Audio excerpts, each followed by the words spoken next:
And the impact of Operation Sindoor has been such that even the enemy has been forced to admit the truth that it has denied, that it tried to completely shun by putting out fake news. This time it's an open admission by a top leader in Pakistan. We are talking about the Deputy Prime Minister of Pakistan, who on record has gone ahead and has admitted that the Noor Khan and Shorkot air bases took a hit. So this is the Pakistani Deputy Prime Minister Ishaq Dar, who has confirmed that India attacked two very important air bases in Pakistan, which is the Noor Khan air base and the Shorkot air base during Operation Sindoor. This is a statement that comes after there were multiple denials by the Pakistani government and its military about the extent of the damage caused by India's severely punishing strikes on Pakistan.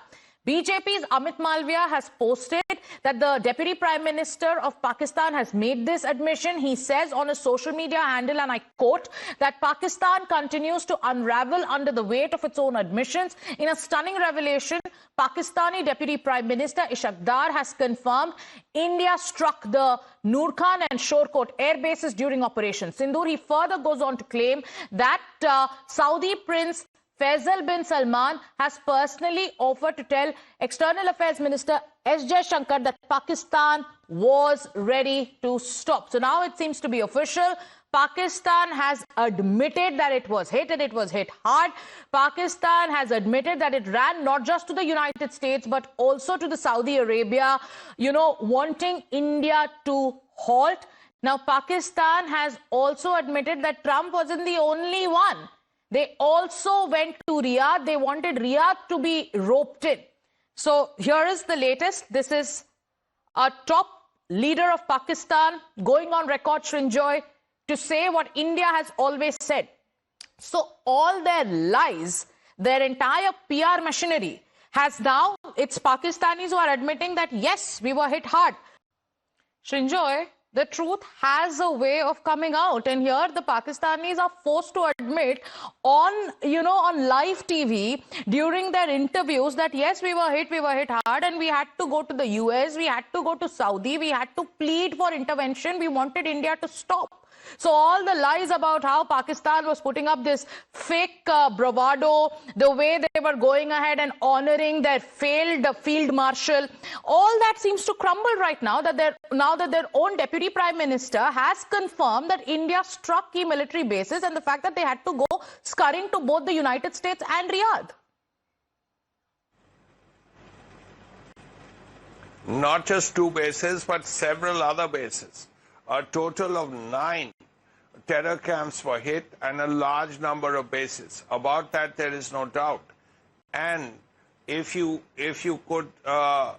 I could tell you about the conversations that two DGMOs have had, then it would be even clearer.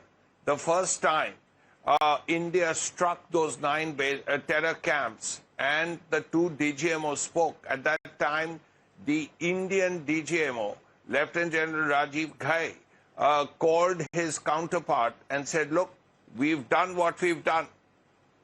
We've just hit only terror camps. And the answer, you've used the word bravado, and that is exactly what it was. The reply was, the world will see what we will do.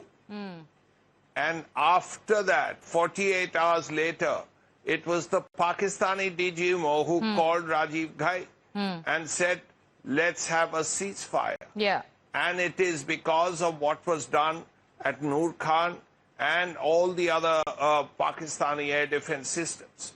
Very clearly, in those 48 hours, India did serious damage. Absolutely. And serious damage, and now Pakistan is admitting it. This should also be a wake-up call for all those back home who choose to play politics over issues of national security. This is also a message to many world leaders. Now, India has maintained from day one